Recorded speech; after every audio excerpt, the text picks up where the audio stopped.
Yo, yo.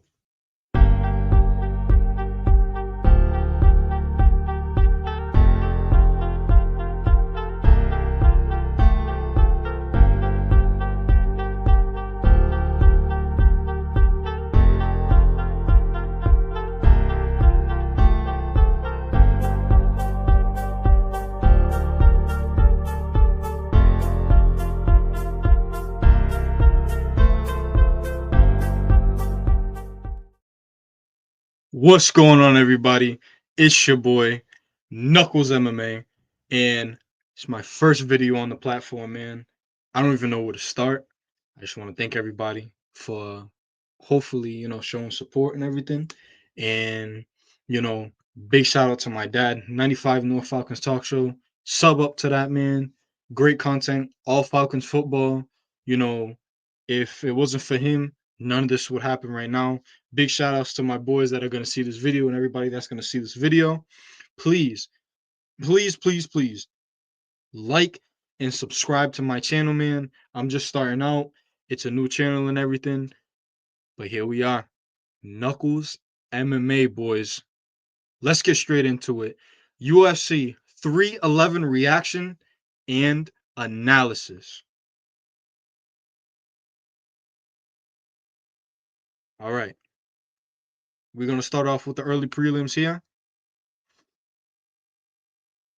First fight that night, we had Tajir Ulanbekov versus Clayton. I don't even know how to say his name. Clayton Carpenter. Now, I did watch this fight. Fight was a good fight, and Tajir Ulanbekov looked really good in this matchup, honestly, to me. And you know, let's read some of these stats here. 100 for 138 on total strikes for Ulanbekov, and 86 for 117 for your homie over here, Carpenter. Now, significant strike wise, they were even. And I know Tajir got a ton of takedowns in this fight. And it was a pretty good fight, very technical fight from Tajir Ulanbekov. I had him winning that. Perfect. Now we have Bernardo Sopaz versus Ricky Tercios. Now I had Ricky Tercios actually winning this fight at first, in the first round, but man, the strike differential and the knockdowns, as you see here, man, it looked like Chopaz really just put him in his place. This whole fight was actually going towards Chopaz's way, and it was just a slugfest, man. It was crazy. Um, Props to Chopaz. I know Clesius Oliveira. Oh, I forgot that other dude's name, but Oliveira, I believe his last name is, knocked this dude out like really bad. And listen, that's just the game, man. um, On to this next fight here. Muin Gafurov, I think that's how you say his name. And of course, Nakamura. Man, I had Nakamura winning this fight. I thought at first, when I first seen this match, I was like, all right, this is a perfect win for Rinya Nakamura. Man, he's gonna sweep this dude. And I really didn't even watch this fight, to be honest with you. I didn't really watch the early prelims. I ended up watching the prelims on, and it's just crazy, man. I wasn't expecting this to happen. I really don't have much to say on this fight, but props to my boy over here beating Nakamura and taking his O. We have Eileen Perez versus Carlos Rosa. Honestly, um, I watched a little bit of this fight. This fight was kind of boring. I know Eileen Perez, she ended up sinking a submission in, and honestly, I really didn't know where it was going. I thought this was a pretty good fight for Eileen Perez, honestly, and I had it going her way either way. 2 for 8 takedowns, 62 out of 131 for significant strikes, and she landed a total of 81 strikes. Props to her. Um, her and all her little antics. If you know, you know. All right. On to the prelims, man. This is a fight I really liked. This was a perfect, perfect, perfect, perfect fight for my boy Grant Dawson over here against Diego Ferreira. This was a really good test, I want to say, for Grant Dawson. And Grant Dawson's a dog, man. I hope he gets a top maybe 15, 10 opponent after this win. And actually, we're gonna get into that later in the video. But to keep it short and sweet, this was a very good performance from Grant Dawson. We love to see this. That's my guy right here. Anthony Smith 2.0, also known as Bogdan Gushkov, submits Billy Elikana.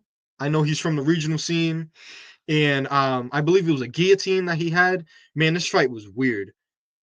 Billy, I thought, really had Gushkov in the first round, and it was looking really crazy at first, but then I think Gushkov was kind of picking his shots and kind of just seeing what he could do against this guy, and I really give props to him. And then he really tired him out that first round, had him really close to tapping out um at the end of the first round. And he actually, if you go back and watch the fight, he actually does tap out at the end of the round. And they ended up proceeding, and then this dude Billy, he's a kid from the regional scene. I don't blame him whatsoever. Especially Bogdan Gushkov. That's absolutely a ridiculous fight, especially your first fight in the UFC. And he did his best. That's all you can give him. He's 7-2 now. Bogdan is 17-3. And I hope Bogdan gets whatever fight he asked for, because I really don't remember which one it was. Azamat Bekoev versus Zachary Reese. This fight was absolutely insane. Azamat was really good on the ground. Reese was actually doing pretty good, hitting Asmat from his back. It was an actual it was actually a really good performance for Zachary at first. Now hear me out on this. Zachary was actually doing pretty good. And then Asmat with that goodness, that vicious ground and pound. He was just hitting him, hitting him, hitting him, hitting him. And then boom, the fight was done. Zachary Reese's head was bouncing off of that canvas, man. What a ridiculous fight. Props to Asma. And I hope to see him back in the octagon soon. One of my favorite fights right here. Rioni Barcelos versus Peyton, the Frank Ocean enthusiast Talbot, man. I love to see this fight. I knew Barcelos was going to get it done. It was a very, very good performance from him. Now, don't get me wrong. Peyton Talbot, who was 9-0 before this fight, who was now 9-1, he actually did really good. Very good. I'll give him props on that. Man, listen. I'm not going to sit here and hate on Peyton Talbot, but listen when I say this kid needs to go to Dagestan for a little bit, brother. And he needs to work on that takedown defense, because that was crazy. 8 for 15 takedowns, absolutely crazy. And I believe, I'm not 100% sure. I don't know what the exact stats are, but I think Barcelos was out striking him, if I'm not mistaken, in the second and third round, because he was taking him down and kind of controlling him. But honestly, a really good fight for Barcelos, and a really good opponent for Tatum Talbot. I love to I'd love to see them get back into the ring. Now onto the main card, man. Unfortunately, oh my goodness. Armin Sarukian is out. Yep. Showing off for Nina. What do you expect? But then Beneil, man. I hope he gets himself a fight. I hope, I hope nothing but good wishes for that man. But on to this main card, brothers and possibly sisters. Listen, Rainer de Ritter, or as I like to say, Drakus Duplessis Part 2. What a sloppy fighter, but most efficient fighter I've ever seen in my life. Kevin Holland, I can't stand you. I put my parlay on you, and I knew I shouldn't have, because my boys told me I shouldn't have. I know you guys are watching this. You know who you are. Kevin Holland sold my parlay.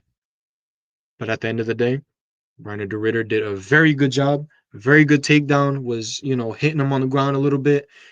Got to his back. And submitted him, man.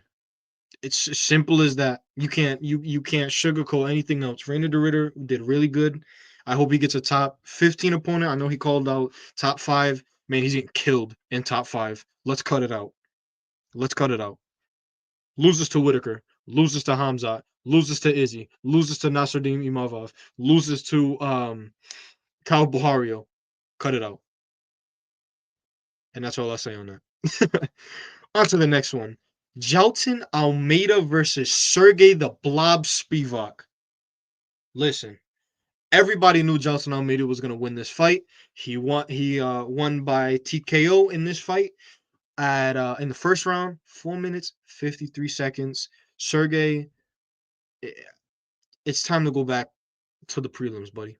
It's time to go back to the Apex. Time to go back to whatever fight night card you be on, man, because that wasn't it.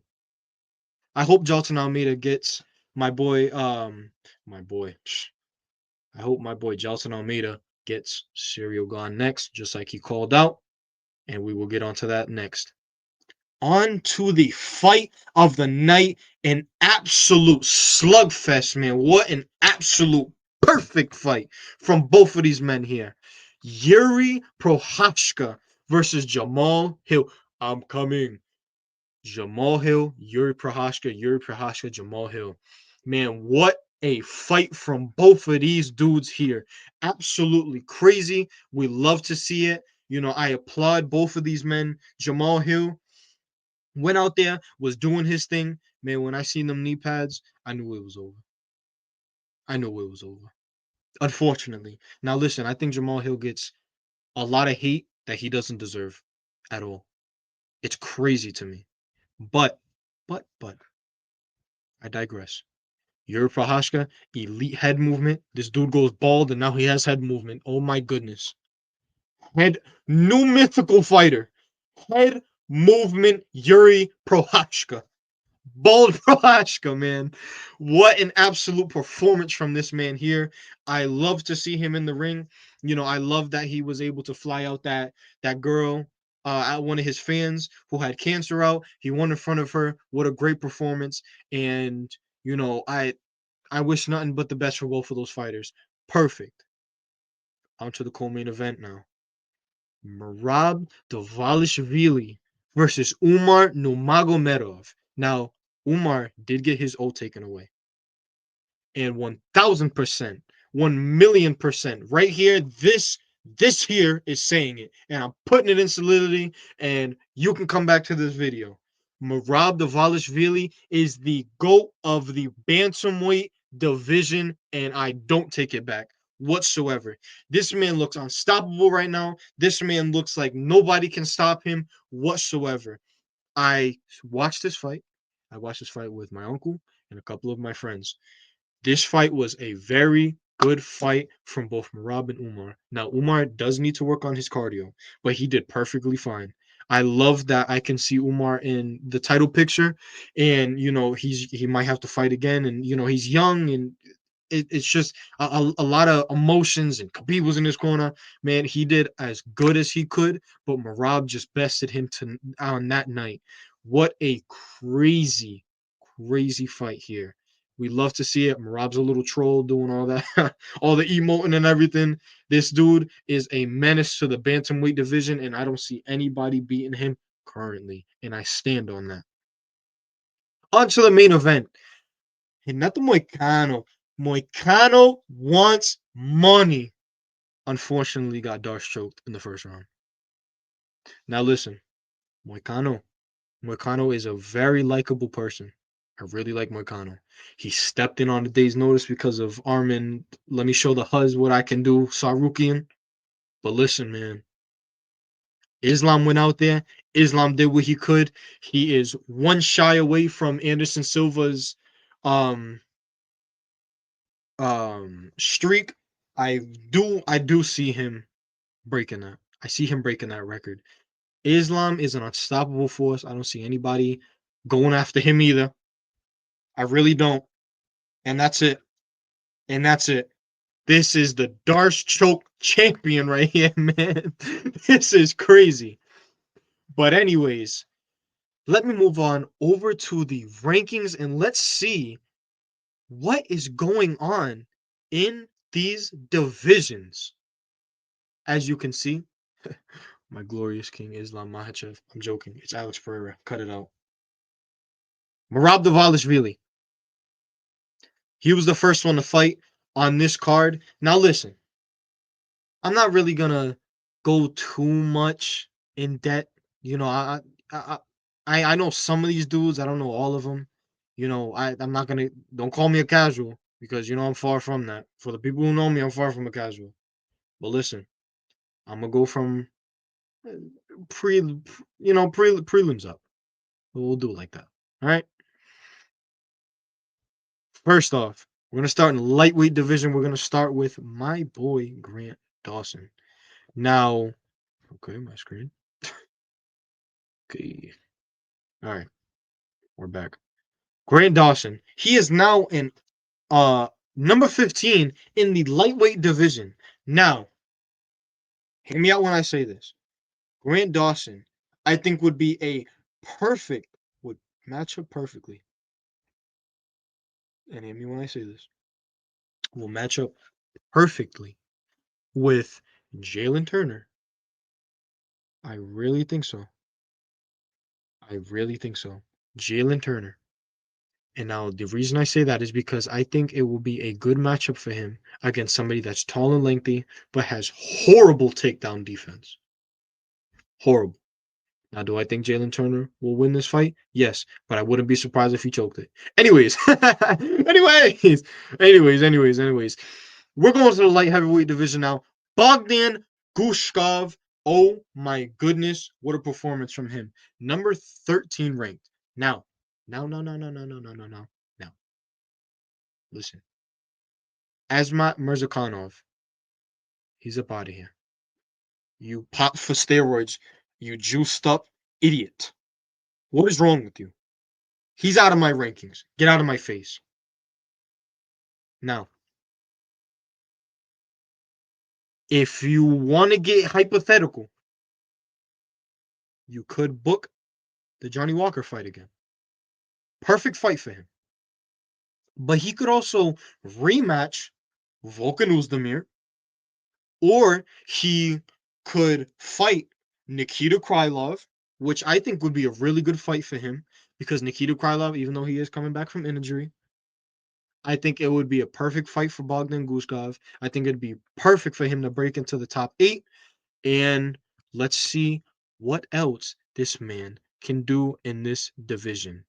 Now, Asma Bikoyev, he's in the middleweight division. Now, he is unranked, and honestly, I don't know who he would fight, to be flat out honest with you. He is new. I really don't know who he is, but I think whoever they give to him would be perfectly fine. To be honest here. We're going back to the bantamweight division. Now, I I think I think I think Barcelos is going to stay on the prelims, and I stand on that. I don't think he's going to break in the top 15. He's not a top 15 caliber guy.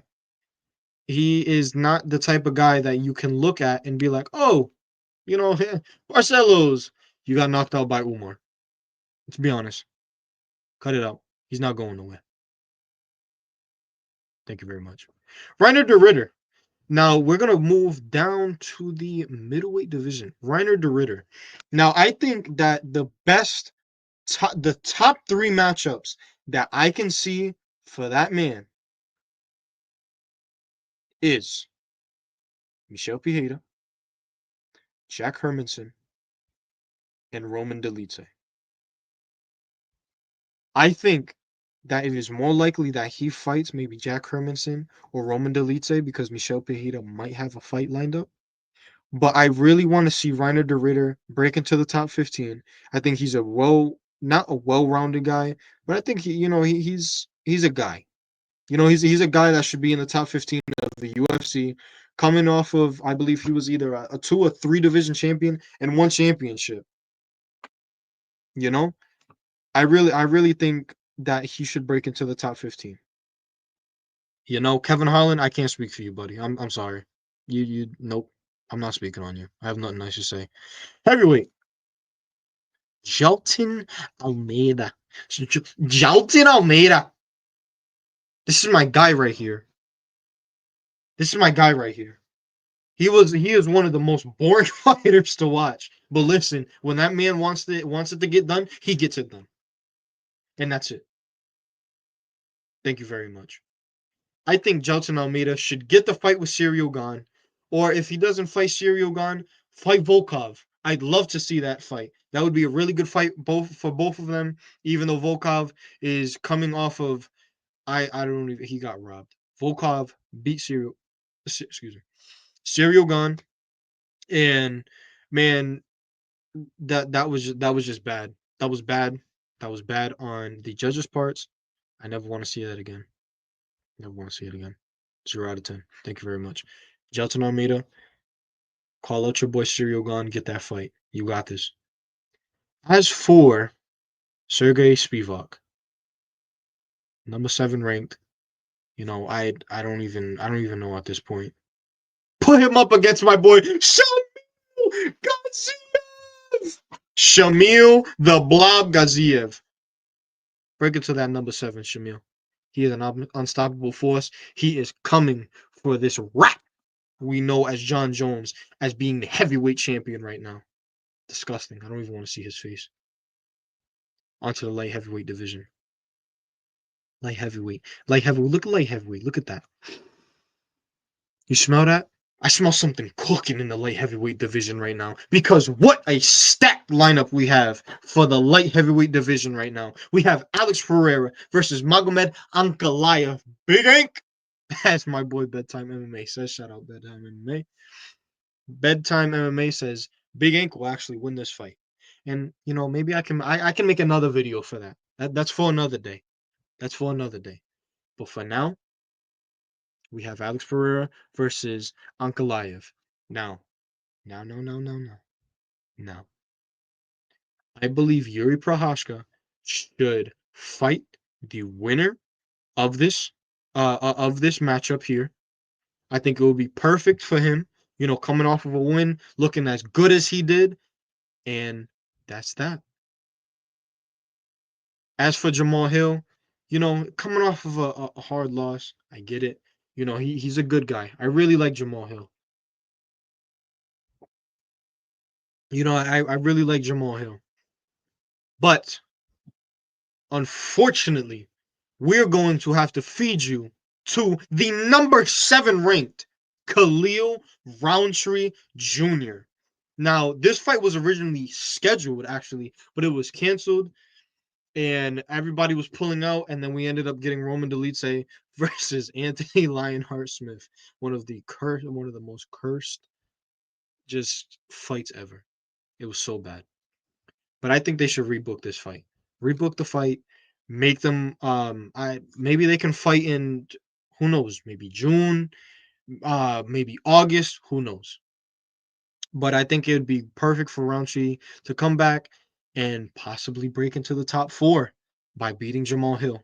And if Jamal Hill beats Khalil Roundtree, then it'd be perfect for him to most likely get a title shot after that. And that's really that. You know what I mean? I don't see anything else playing out in any sort of way. And that's it for the light heavyweight division. We're gonna move on to the co-main event now, which was the bantamweight champion Merab Dvalishvili, um, defending his belt against the former number 2 ranked Umar Nurmagomedov, who was now number 3. Now, I believe Merab should go and give Sean O'Malley a rematch. No ifs, ands, or buts. And I think Piotr Yan and Corey Sandhagen should fight, or it should be, actually, no. Piotr, Corey, number 1 contender bout. Maybe put it on the same card because Piotr and Corey haven't fought in a little bit. And just do it. Piotr's coming off of a beautiful win from Figgy. Nothing but respect for Figueiredo. I love Figueiredo. Him moving up and everything. I have nothing but respect for that man, and he's already in the top 5. Good for him. But Figgy is coming off of a loss from Piotr Jan, who is ranked number 2 now. And unfortunately, Corey Sandhagen did lose to Umar. He got absolutely dominated in that fight. But listen, Umar's Umar. His last name is Nurmagomedov, brothers, and you can't do anything about it. And listen, that's all I see. That's all I see. Put Piotr against Corey in a rematch. Whoever wins that one fights the winner of Marab and Sean, and that's it. You smooth it over. Everything's good. Perfect, perfect, perfect. Moving on to the light heavyweight division, or the light, excuse me, lightweight division to close this video out. Pretty much, man. Islam. What can't I say about Islam Makhachev in that dominant performance he had against Renato Moicano? Even though it was a day's notice. Listen, Moicano did what he did. He tried. He went out there. He did his best. Honestly, I'd say put Islam against Armin again. But the big man himself, Dana freaking White, has said that Armin Sarukian is no longer fighting for the title and will have to fight one person before he gets a title shot. So, how do I see this playing out? Gaethje and Dan Hooker are fighting each other. What I think is going to happen is either A, Oliveira is going to fight for the title, or B, Justin Gaethje beats Dan Hooker, or Dan Hooker beats Justin Gaethje and gets the title shot. I'm leaning more towards the Justin Gaethje side. Justin Gaethje is more, for me, a well-rounded guy. I think he's gonna have a big old game plan coming into this fight here, and we're just gonna see how this goes. And I think this is gonna be a really good matchup for Islam. So I think he just sit, relax, and let everything play out the way it is. Number 10 ranked, Renato Moicano. Show me the money. Money Moicano. I know that was probably a Charles Oliveira. I don't know what I'm doing. But listen, Moicano. Moicano. Money Moicano. But fight the Scouser. They don't get knocked out, mate. Patty the Batty Pimblett should fight Renato Money Moicano. Because that's just a fight to me. That's just a fight to me. That fight was originally supposed to happen, or I believe, or it was in talks, and it never did it. I'm pretty sure it like fell through or whatever. And man, listen, book Moicano versus Pimblett. The UFC is gonna lose out on a lot of money if they don't. Simple as that. Simple as that. Now listen, that ends my video for today. Brothers and sisters, I thank you so much for tuning into my video. If it wasn't for y'all, and if it wasn't for my father and everybody else in the UFC community and just the people who encouraged me to do this, I wouldn't be here without y'all. So I thank you for your time. I thank you. Please like, subscribe. I have my social media is down in the description. So if you want to go follow your boy over on Twitter or X, not as it's called now, or you want to go over to Instagram, run your boys' likes up, and just please look at this video. You know what I mean? I put my hard work and dedication in this video. Like, subscribe, run it up, get me through the YouTube universe. And with that, I thank you for your time. I'll see y'all next time, man. Knuckles UFC, out of here, man. Peace.